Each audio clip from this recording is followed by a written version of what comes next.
What is everybody? Welcome back to the channel. I'm your host for today, Raj Picorni, also known as @RajFormer on the internet. And today is another interview with Tony Gowland of Ant Workshop. Today we're going to be talking about Binaries, his new project, his past work, and the future. Tony, thank you so much for coming out. Man. Thanks for having me. It's good to be on. Oh, anytime. I really appreciate you taking the time to sit down and talk to me about your games and everything going on. It really means a lot. Cool. Yeah. Let's get into it. Yeah. So first things first, Ant Workshop, you founded it, you helped create it. Tell me a little bit about what you do, since it is an indie, operation, very small. You probably have your hands in every single pot. Just tell me what you do on your day-to-day operation. Okay. Yeah. So Ant Workshop, basically, I founded it at the start of last year. I do a bit of games design consultancy for other people, kind of helping them. I've got like a lot of experience. I've been in the industry for quite a while, so sort of helping other people. And then also kind of wanting to develop some of my own stuff as well, do like the indie development stuff. I've got obviously a few ideas that have been kind of spinning around in my head over the years, working for other people's companies, and kind of wanted to work on getting them out there a little bit. And basically, Ant Workshop is a one-man studio, so it is just me. Okay. It's always kind of a little bit weird. So I always write tweets and things like that of kind of like, oh, we're doing this and we're doing that. And it's sort of like this whole kind of thing of like you're trying to present it as a company, but it's like in your head you're kind of like, this is just me. But then I've kind of found other people that can kind of fill in skill gaps that I don't have. So for example, so Binaries, which we'll get onto in a bit, the art style of it is something that I picked deliberately because it's something that I could do and something that I could do well. But then there's things like the audio is just like, that is out there for me. Like there's no way I could do that. So I hooked up with a guy called Will Morton that I know, and he's done all the audio and the music and sound effects and stuff, and done an absolutely fantastic job of it. I couldn't be happier. And yeah, there's like other people that I'm getting to kind of help me do bits and pieces, like console ports and stuff like that. A little bit of the sort of marketing work and that kind of thing. But as for at the moment, kind of what my day-to-day is, it is literally I'm sat just making marketing assets right now.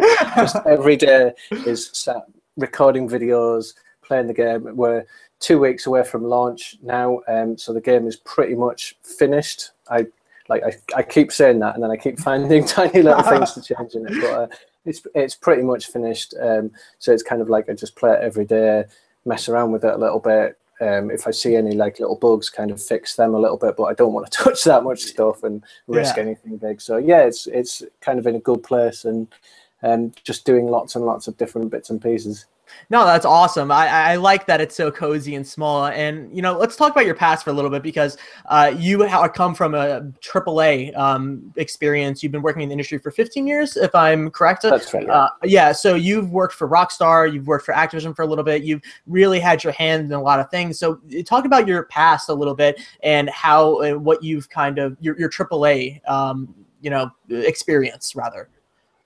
Sure, yeah. So my first job in the industry was actually, it wasn't for like one of these big companies. It was for a company called Particle Systems based in the UK. And they were about a kind of 30-man studio, something like that. They used to make a game called iWar, which was kind of like it was like a space exploration game, kind of before this whole space exploration revival thing that's happening now. We're kind of ahead of times, really. And yeah, that was kind of like a cool, like a really nice kind of place to sort of get my feet a little bit. And I joined that as a level designer. So I was doing, like sort of before that, I'd been doing maps for Quake and maps for Counter-Strike and that sort of thing. And we were working on a first-person shooter, so I was doing level design for them. And then I moved on to Rockstar's Leeds studio. And Rockstar Leeds was Rockstar's kind of handheld studio. So at the time I couldn't talk about it, but like we were working on developing the PSP versions of Grand Theft Auto. So there was Liberty City Stories, then Vice City Stories, and then we did Chinatown Wars on the DS. And like we had this real expertise of kind of like how to get these little handheld devices to really like push them to the limits to get like full GTA experiences on there. And that's really when I started to kind of get into that whole the mindset of like what it takes to make like these really amazingly polished games with like all this extra content in. Definitely. And kind of like really sweating the little details and kind of like really tweaking things until it's like feels absolutely bang on and perfect. And then from so I worked at Rockstar Leeds for a few years, and then I transferred over to Rockstar San Diego studio for about a year to work on Red Dead Redemption, like helping those guys finish that off, and that was absolutely fantastic. I was always a big fan of Red Dead, so when they turned around to me and said like, "Oh, will you come over and kind of help work on this game?" I was like, "Yes, definitely, I'll absolutely work on that. Love it." And then from there, I moved to Rockstar North and did a little bit of work on what became GTA Online. And then, yeah, basically left Rockstar. Kind of, that was the point where I was starting to get itchy feet and kind of thinking like, okay, I've worked at Rockstar for 6 years. I worked there, worked on like a lot of these big titles with up to like kind of 200-man plus teams, that sort of thing. And that was kind of the situation where I was like, look, I've got these ideas, I've got these things that I want to work on, and kind of want that feeling of a bit more creative control over exactly the stuff that I'm working on there. So that was the point. I left Rockstar and set up a company making Flash games at the time, and this was about 5 years ago now.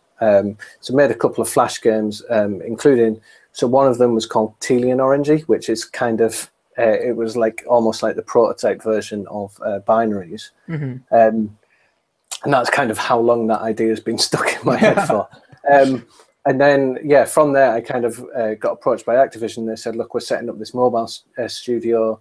Do you want to come and work for us and work on some of this sort of stuff? And some of the things that they were talking about were like really exciting. So I got involved with that, worked on, we did Pitfall on mobile, and then we did the Call of Duty Strike Team, which was like this whole new Call of Duty experience of like, merging like a kind of top-down third-person tactical shooter with like the sort of Twitch first-person shooter mechanics.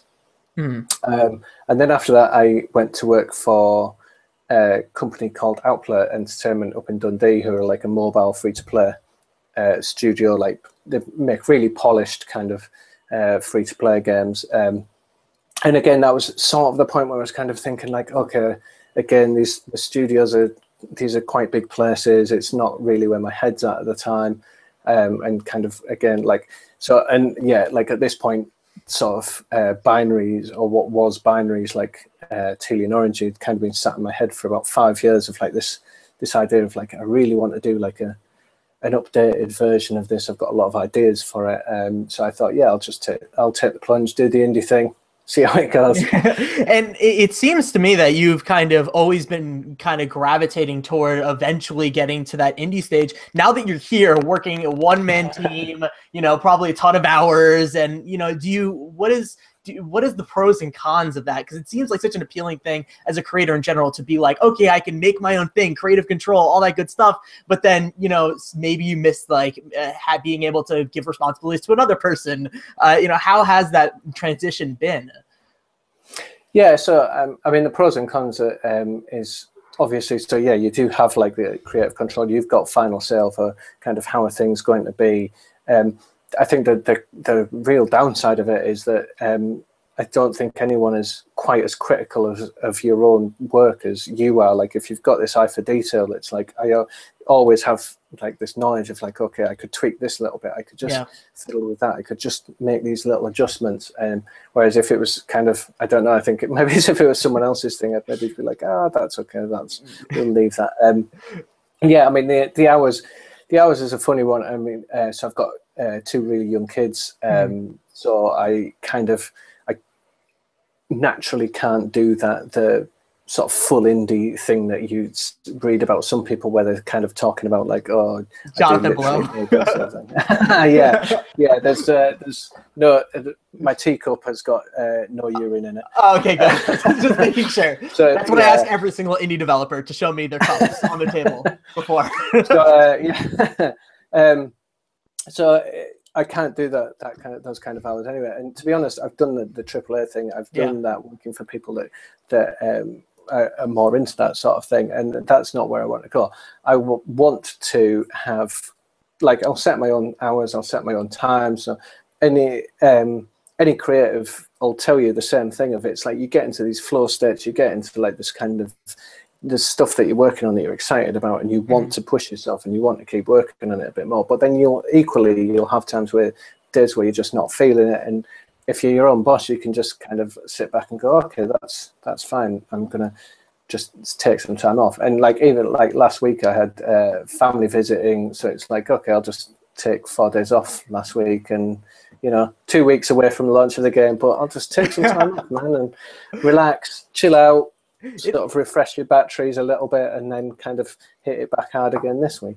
I'm surprised that you're able to actually completely relax. Are you always in the back of your mind stressing, like 2 weeks away from launch? Like, I got to be bug testing some more stuff. Not really. I don't stress about it that much. So my stress period, like some of my friends will tell you, like my stress period was kind of February. Like I was really kind of like tightly wound about it in February, but it's like, okay, got to the end of February. I mean, so again, this is the advantage of being your own boss. You can set goals that are achievable for yourself, and you can set these deadlines. And it's like, I always knew, like content complete at the end of January, like I'll have all of the levels in by January. February will be a month of putting Steam integration in, putting a real like layer of polish and shine on the game. And then like March will be a month of, okay, I'll do marketing, I'll do just kind of final looking at things and just kind of really have the lay of the land sort of thing. So it's, this month has just been kind of like, okay, yeah, I came into March kind of with this idea of, look, if literally the worst thing happened, I could press launch on this game now and I'd still be pretty happy with that. Like there's like a lot of little bits and pieces, but it's like I can launch it, that's fine. And I think that's the thing.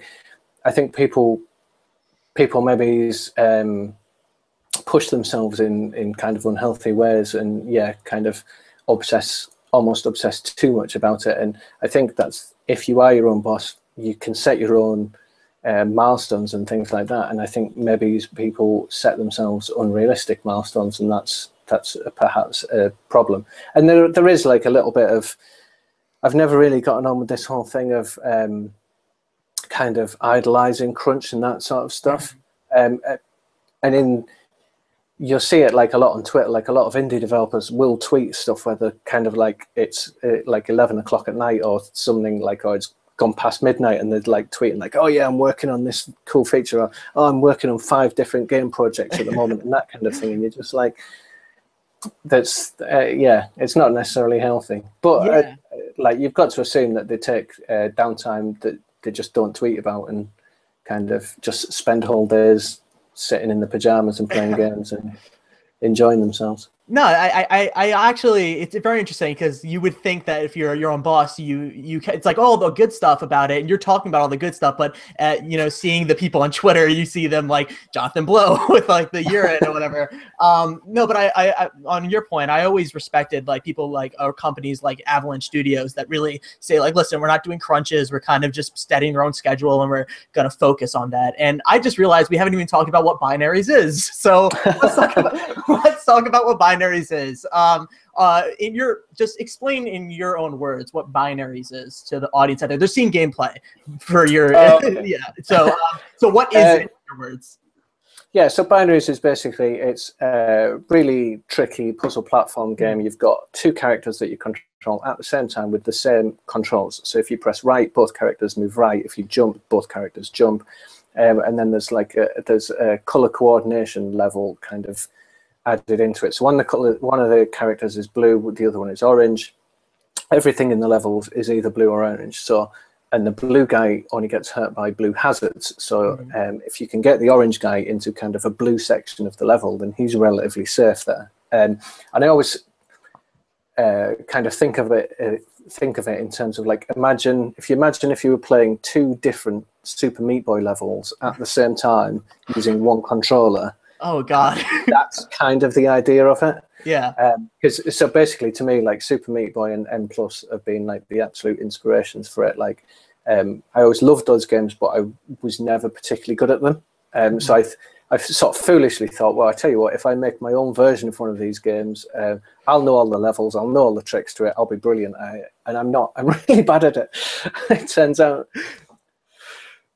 Yeah. So that's kind of the vibe of the game. Really, it's like this. Yeah, it looks really cool, and I do get that Super Meat Boy vibe. And I said, "Oh God," because that sounded like literally the hardest thing ever. I mean, how is that balancing? Especially like, so I had Lacoste Entertainment, Victor Velasco, who was talking about how he has two characters in this game that you play simultaneously, and like just how that was like the hardest thing ever for him to figure out. And I was like, yeah, because so many games like they have that feature, and like it really pivots on if it's like fun for the player, and that just sounds like the hardest thing ever. Like, how are you developing a game that? And I saw like a tweet where you're like, oh yeah, it's not just two people, it's like sometimes like 8. I was like, whoa, how does that work? Like, how are you able to make that not only fun but comprehensible for the player? So it's an interesting one. So I found so like, to take the extreme example, like there's a level in the game where you've got 8 characters, but the screen is always the same size, so the levels don't scroll ever. You've got that amount of screen, so you can kind of, if you set a healthy distance from your screen, it's like you can see what's going on that whole play area. You're never having to kind of turn and look around to see what's going on. There's never any scrolling. There's never any characters off screen, anything like that. So it's always like kind of completely fair. And I always just find I kind of zone into it of like, there are certain, as you're moving through the levels, the more you play a level, the more you become aware of like, okay, this character's in a sort of dangerous situation now, or this character is relatively safe. And then there's a little bit of, I always find like, if I'm really pushing for the kind of trying to get good time limits, there's a little bit of just kind of like, okay, we're just going to go for it and jump and pray and like but the timings on it, I've really worked quite hard on like the levels, so like where there's hazards and like bullets flying about and that kind of thing. I always liked the thing on like Super Mario and stuff like that, where it's like there are certain timings on those levels where if you run along and if you time your jumps exactly right, like the designers have made those levels so it's like almost standing still is the worst thing that you can do. Whereas like if you've practiced and if you get into the rhythm of that level and practice that level over and over again, it's like you can get into this flow state of like, okay, tap tap tap, where tap tap, and really kind of like do like this sort of sequence of jumps that just looks like incredible to people watching it. Yeah, it is something really cool to watch. Just like, I don't know what's happening. I have not played it yet, but it looks cool to watch. And I think another thing that a little detail, I was scrolling through your website and I found was that the game has a nonlinear map where if you get stuck on something, you can kind of go like, what was behind that aspect? Because it feels like, and we'll talk about the music in a little bit, how it kind of like adapts to everything. But it seems to me that you're going for like more of a chill out game sometimes, and also sometimes a little bit more fast paced. So like, is that why you made the nonlinear map a thing? Yeah, so there are different challenges in the levels. So it's like some levels are very fast paced. Like there's some levels that literally you can complete them in seconds, like 2-3 seconds, stuff like that. There's some levels that are like a longer kind of slow slog of like, okay, I've got to concentrate on this level for 40-50 seconds to get both characters through and like really pay attention to what's going on. And there's some levels that don't actually have any hazards in at all, so it's really about learning the best route through the levels and kind of replaying it over and over again to get to figure out those best routes. And with all these different kind of challenges, I was finding that different players find different things difficult. And so originally the game had like a linear structure of, okay, you're on this level. Once you finish this level, it moves you on to the next one. Right, now this is the level you're playing. And if you can't do that level, you're stuck then. And the game kind of, after a while of playing the same level, the game kind of stops being fun and people are just like, okay, I'm stuck on this, I can't do it, I'm leaving. And I watched, like, I really struggled with the difficulty curve of it. Like, I was watching some people playing it and they were kind of like, okay, this difficulty curve's good. Some people were just finding it impossible, like really lumpy difficulty curve. And It's actually the game, the non-linear element of it kind of came from, the inspiration for it was Lemmings 2. Oh. Like way back in, I don't even know what year it was, like 94 or something like that, maybe. But Lemmings 2 you had 12 tribes, so you had like 12 sort of sets of levels basically to play through. And that was in contrast to the first Lemmings, where it's like I think you had basically like 5 difficulty levels, and you could play through each set of levels. And I remember at the time, like a review kind of pointed, like picking out, like, okay, this is cool. Having these 12 different sets of levels is really cool, because if you get stuck on a thing and you get really stuck on a level, just go and play one of the other 11 levels, and it's like you can pull back, you can kind of recharge, play something that will be a different setup of things. And that's really what inspired me. So yeah, so now Binaries has this 101 levels, but kind of spread all across this map. And every time you complete a level, you unlock all of the levels that are adjacent to it. So as you're playing through it, you'll find that actually you've got way more levels unlocked that you've not completed than you have completed levels. And so there's always like plenty of stuff for you to kind of go back on and try and play new levels, or just try new things again. And it's like it basically, the idea is let people pick their own kind of path through the game, let people pick their own difficulty curve. No, that's awesome. It reminds me of it in a newer, more contemporary sense, like The Witness, where it's just kind of like you're just like, oh, this is hard. Let me go to the other side and let me figure it out and try something different so I could get my mind off it, and maybe I'll come back and figure it out. And I want to talk about that adaptive music, because that was something that I read. I was like, that's really kind of cool. I haven't really seen that. So explain to me what that is from Will Morton, who is doing that music. So how does that work, and how do you figure it out when you should lower down the music and calm it down, and when you should speed it up? So yeah, so the adaptive music. So actually, so when I say that the game was finished at the start of the month of the adaptive music, we've completely rewritten the system for it about 2 weeks ago. But so the adaptive music was Will's idea, and this is one of the things that I found so fantastic about teaming up with him. So I was worried, like I thought, okay, I could get someone to do the audio in. And if they just come in, go, okay, bam, bam, bam, here's a bunch of tracks, here's some sound effects, and then they basically walk away and want nothing else to do with it. It's like that's always a real risk with using an outsourcer or a collaborator. But Will's always been totally involved in the project, and like has been just firing all these really good ideas at me. So the adaptive music was one of his ideas of like, okay, the idea is like if the player is getting stuck on a level, or if they're finding it really difficult, the music kind of strips out whole instruments and whole audio segments until it's like goes back to this like really minimalist. And in fact, in its most stripped back version, it just goes back to basically like a completely ambient kind of sound effect play in the background. But then the flip side of that is if you're doing well at a level, or like as soon as you complete a level, it's like the music comes rushing back in, and it's like so, like every single time that I do that, like you're playing a level and you've been struggling, and so what it does is it basically over sections of time, it counts sort of events and what you've been up to. So if you've died, it's like it counts, that's like a negative score for you. If you're collecting pickups, or if you've managed to get like one of the characters onto their goal area, it's like that's positive score for you. And it's basically like every sort of section of time, it says like, okay, has the player done well, or have they not done well? And if you've done well, it's like it builds up the instruments. If you've not done so well, it lowers the instruments down. But yeah, and then as soon as you complete a level, it's like all of it comes rushing back in again. And it's like, it's so satisfying that like if you're playing a level and you've been struggling, you've been dying a lot, and you're dying a lot, and the music's like really like kind of minimalist thing, and it's like you hit it, and it's like the two sound effects like bam, bam, boom, and then like the music rushes in, and you're just like, oh yeah, that's so cool. And it's just, yeah, I love it.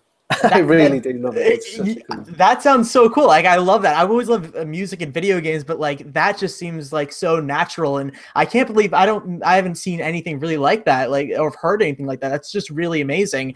We're coming close to the end of the interview, but I want to ask two more questions actually. First things first, this is jokes. This is a funny game that says you write the jokes and everything. I want to just ask you, like, how do you write jokes and just funny things? Like, it's a very subjective thing, and do you test it out on your family? Like, hey, is this funny? Like, how does that work for you?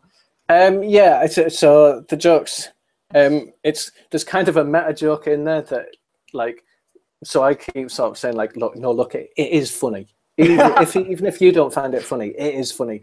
But also we kind of say, look, there are 10 jokes in this game. We figure there's 101 levels. There's like 1 or 2 jokes on most of the levels. People find 10 jokes that they like. In all of that, people definitely find at least 10 jokes that they like. I don't know. Like, to me, it's been one of the things that I've really enjoyed about it. Like, the game is personal to me. It's all my writing. And friends have said to me, like, when they're playing it, like, they can hear the words being spoken in my voice, and kind of like they feel like I'm sort of sat there taking the mickey out of them, or I'm sort of guiding them through the levels or whatever. And that's been one of the things. Like, I almost see, like, the point of being in India is, like, if you can't kind of make these things feel like there's a real person on the other end, then why bother? Like, you don't want to just sit writing like really sterile corporate joke kind of things. It's so I think, yeah, I mean, I'm sure a bunch of the jokes are terrible and people won't like them. And yeah, but I'm sure some of it people will enjoy. I'm pretty sure people will enjoy it. From what I've read, it's funny. So don't worry about that. It's funny so far. Or maybe you're just putting your best foot forward in the press. Well, yeah. It's got a couple of kind of running jokes in there, and there's a couple of little kind of slightly subversive bits where he even asks players to kind of email in punchlines for some of the levels and that sort of things. That's great. That's great. And I always like to end all my interviews with a very broad question. And I asked Richard Wood last week this question, and he just jumped on. He's talking about Civil War and all these crazy things. And you can take it personally, you can take it with Ant Workshop. But what is the future? Pick whatever you want. Just what is the future? It's a very open question. I like asking.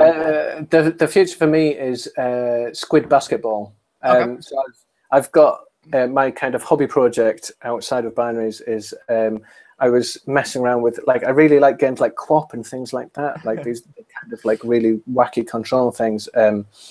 And so I've been messing around with a thing that is essentially physics-based. It's 2-on-2 Squid Basketball. So you've got... So when you get a squid, has basically got a lot of little tentacles, but then each squid has 2 big tentacles. And so you control this game by on an Xbox pad or something like that. You've got 2 thumbsticks. One thumbstick controls each one of your tentacles. So you and then basically your squid's body is moving around, and there's a pearl in the middle, and each team has a clam, and you and your teammate are trying to knock the pearl into the other team's clam to score goals. But it's all, because it's underwater, it's quite floaty, and the squids are really difficult and hard to control, and they wrap themselves up in each other a lot. And it always makes me laugh to play it, and it's kind of just, yeah. I don't know whether other people will enjoy it, but it always makes me laugh. And I figure literally sounds like the greatest thing ever. Like, honestly, that sounds like the greatest video game ever created. So please release it, because I'm telling you, that will do crazy numbers. But I'm very excited for Binaries, though. I'm super excited for Binaries, for real. I can't wait to cover it on the channel. And thank you so much. Man. Thank you so much, Tony. I really appreciate you. All the links down below to support Tony, to support Binaries, Ant Workshop is down below. Please check them out and support them down below. All my links are down below as well. Thanks again, Tony. Appreciate you. Brilliant. Thanks for having us, man. Bye-bye.